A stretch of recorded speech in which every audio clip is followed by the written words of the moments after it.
Good day, scholars. Again, this is Mr. Johnson. We are now going over a new unit, two new standards. Uh, these two standards revolve around the progressive era and imperialism. We'll start here with Social Studies U.S. History, standard number 13. Evaluate efforts to reform American society and politics in the progressive era. The progressive era. When you think of progressive era, you think of industrialization, urbanization, and immigration brought many beliefs, but also created many problems in society. The progressive era emerged in the 1890s with the belief that new ideas and good government could bring social justice and change. Here are some of the areas for reform, government, labor, women, it's women's right, poor, big business, industry, African Americans, and child labor. Muckrakers. Muckrakers were journalists and writers that exposed the ills of society and emphasized the need for social reform. Investigative journalism revealed many problems affecting America. Articles appeared in Americans' homes, and people were horrified by the conditions that were revealed to them. Some famous muckrakers were Upton Sinclair, Ida Turnbull, Jacob Ritz, and Lincoln Steffens. Moving forward. Upton Sinclair wrote The Jungle. He exposed the horrible conditions in the meatpacking industry. This led to meat inspections, the Meat Inspection Act, and the Pure Food and Drug Act. So, in that work, The Jungle, he revealed many different things. Some things like the process in the process of processing meat, whether it be pork, chicken, beef, they would have these rat-infested buildings in which they used to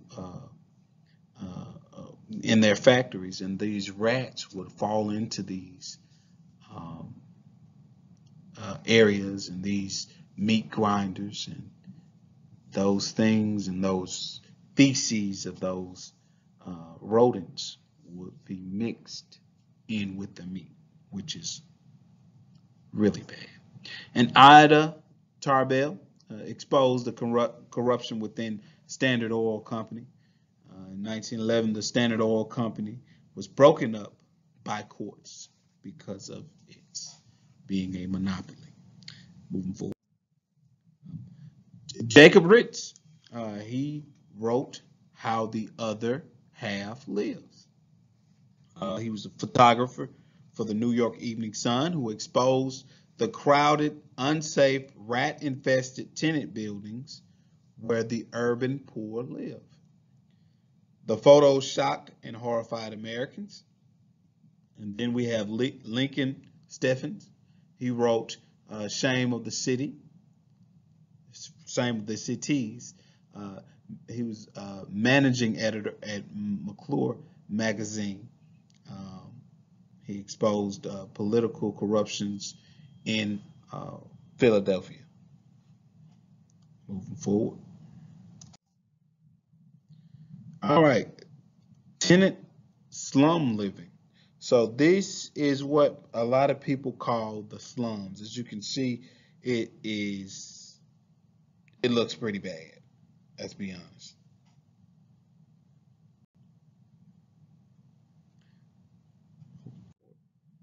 All right, and this is how people were pushed and lived basically on top of each other in such close quarters.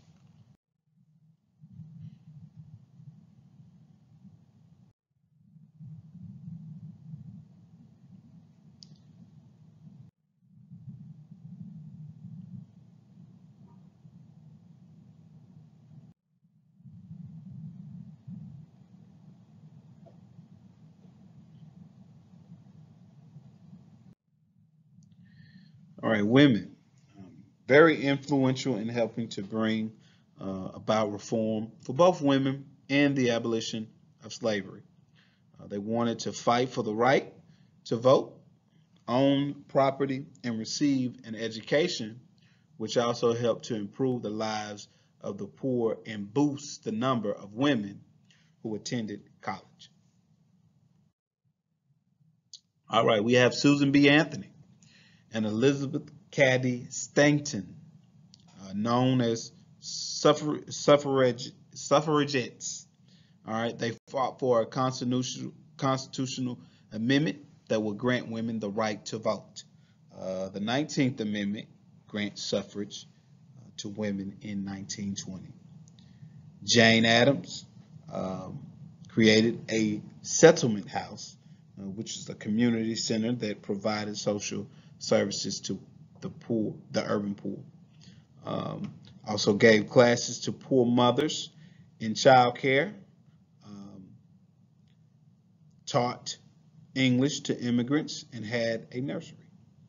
She opened up the Hull House in Chicago and created the idea of social work.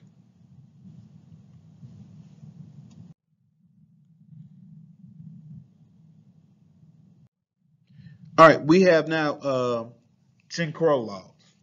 Um, Once federal troops were removed from the South, southern states enacted various laws that were aimed at disenfranchising or disenfranchisement or taking away votes of African Americans. The Jim Crow laws kept black and white segregated and enforced poll taxes, literacy tests, and violence. These laws also caused widespread segregation in neighborhood restaurants, rail cars, cemeteries even, schools, and mostly all public places.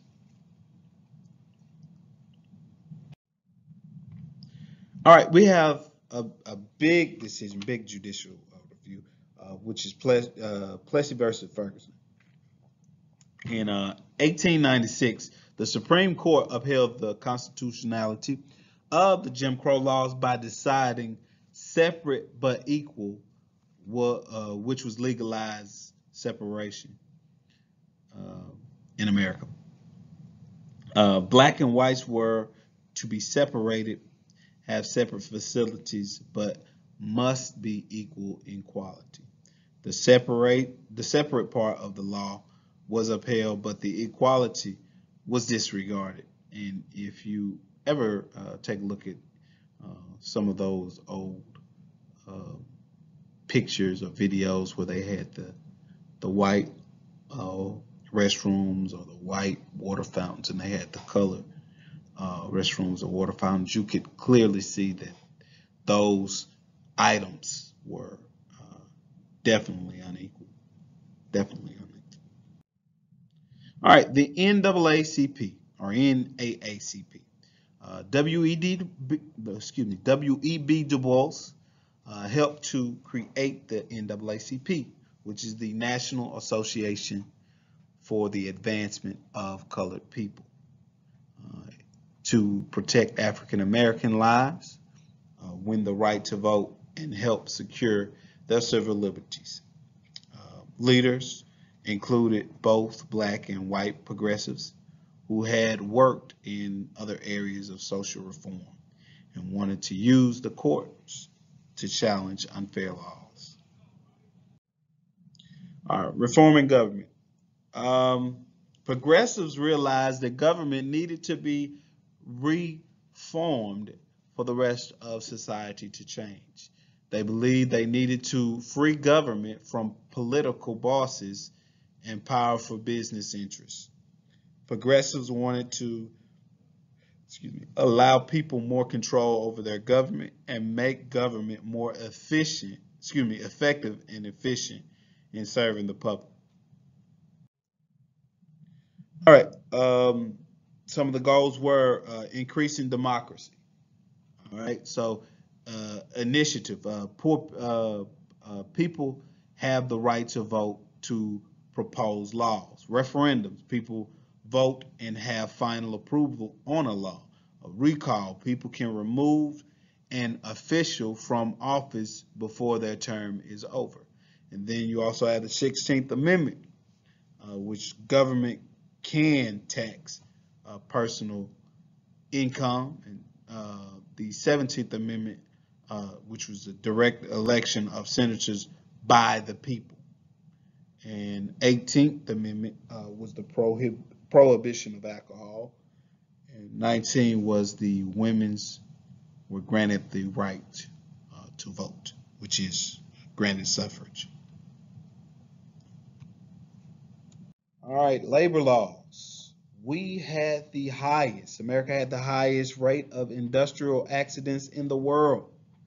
Workers worked long hours and had poor ventilation in factories, breathed in hazardous fumes, worked on unsafe machinery, with no worker safety protection.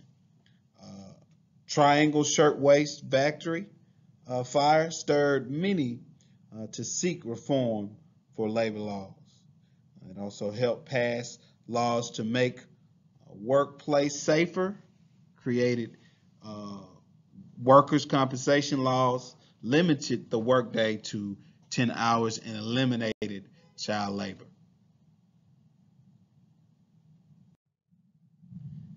As you can see, some of these photos of child labor and some of the atrocities or some of the strange things as we look back on that were perceived as normal at the time.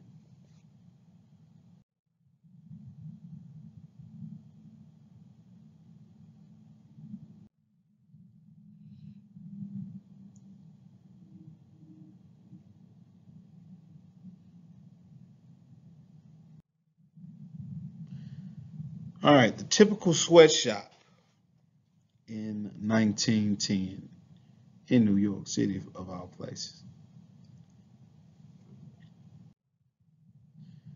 Inside the building after the fire.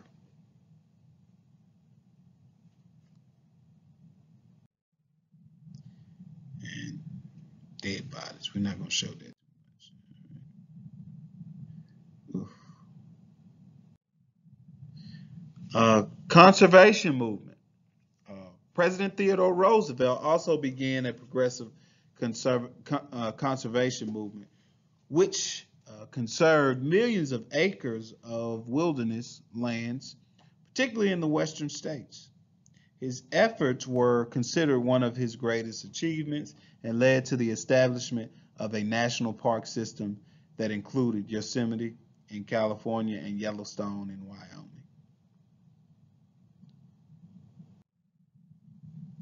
All right, we're going to move on to the U.S. History Standard 14. Explain America's evolving relationship with the world at the turn of the 20th century. All right, American imperialism. The U.S. wanted to expand its territory outside the continental U.S. by taking control over weaker nations, especially in the Caribbean. This desire to expand was called imperialism. The U.S. annexed Alaska and Hawaii and made provisions for them to eventually be added as states. The reason for American imperialism: American businesses were looking for overseas markets, and new places to build business and sell goods in other nations. Americans wanted to be like Europe, controlling other nations for their own benefit. Americans wanted to get new markets overseas before Europe countries did, and the U.S. wanted to build its Navy capacity, increase the number of battleships and sailors to protect its seas. All right, the causes of the Spanish-American War in 1898. Americans pursued interest in the Caribbean nations like Cuba and Puerto Rico, which belonged to Spain. Cuba tried to overthrow Spain but couldn't. U.S. was angry over harsh treatment of Cubans and fearful of loss of their business investment. U.S. sent a battleship to Cuba, the USS Marine, but later it was sank. Blame is placed on Spain, but no real evidence to know for sure that Spain was actually behind the sinking of the ship. Delome letter from Spain that criticized the U.S. and the president was turned over to U.S. Americans continued to call for war. Yellow journalism, seasonalized, exaggerated stories led to increase of support for the war against Spain. All right, the process of the Spanish-American War. The war actually begins in the Philippines, which is located in the Pacific Ocean, but also fought in Cuba in the Atlantic Ocean.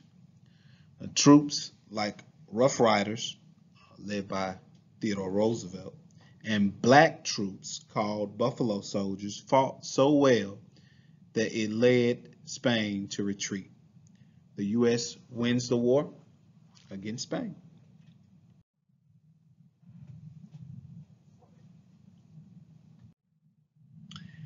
The results of the Spanish-American War. The Treaty of Paris in 1898, a lot of Treaty of Paris in history, ended the Spanish-American War. The U.S. gained control of Guam, the Philippines, and Puerto Rico. The Philippines wanted to keep their independence, so they fought again against the U.S. in the Philippine American War and lost. The U.S. eventually gave Philippines back to their independence. The gaining of new territories caused debates, arguments over expansionism. Opposers like the Anti-Imperialist League said American imperialism was against the founding principles of America, and we didn't have a right to rule or control outside our own nation. You can really see the hypocrisy of it in that we fought against England, Great Britain, to gain our independence, yet we are trying to do the same thing to other nations as Britain did to us. So those opposers kind of saw that particular point of view. On the other side, you had supporters of it that believed expansionism was important for trade, diplomacy, negotiation with other nations, and national defense. Roosevelt Collier extended the Monroe Document by warning Europe to stay out of Latin American countries permanently.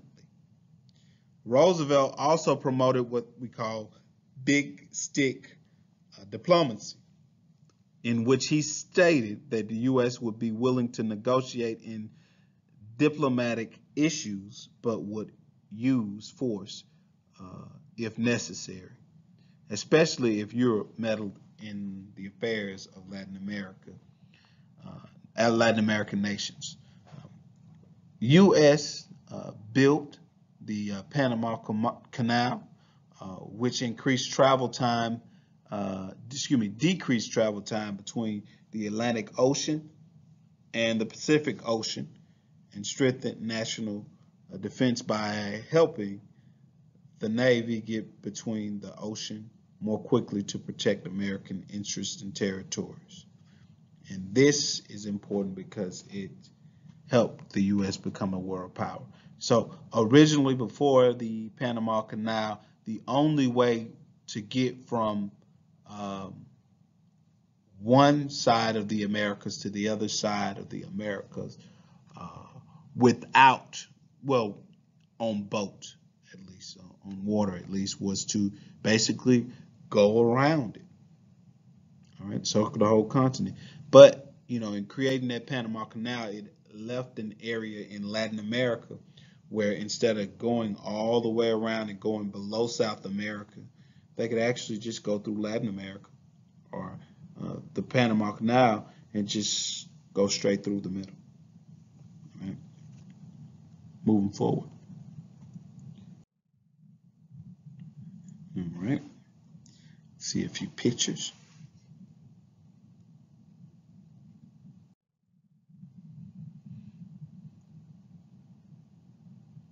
All right, we can see President Theodore Roosevelt here and his big stick diplomacy, as he called it. And, you know, you can see these pictures are quite revealing of the thoughts of the people of South America at the time.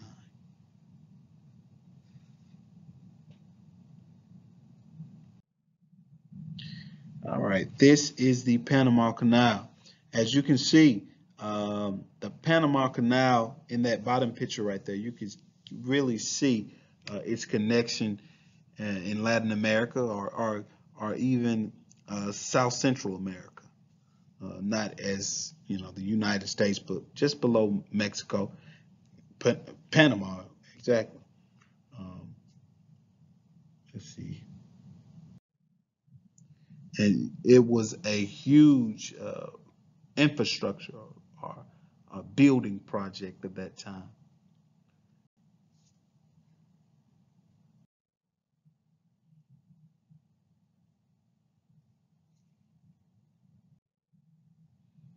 And this is how it looks currently. These pictures may be a tad bit dated, but this gives you an idea of what the Panama Canal looks like now.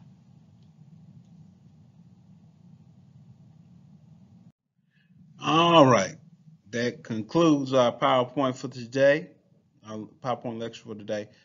Keep in mind, if you need to contact me for any reason, the best way to contact me is the Remind app. You can also send me an email, as you can see my email there, my desk phone, classroom phone extension, and extension.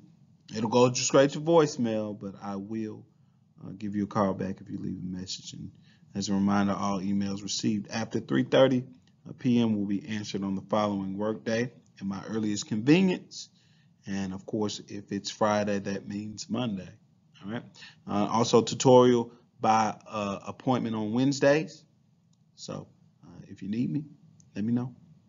All right. That concludes our PowerPoint for today. All right. Thanks, everybody. Catch you later.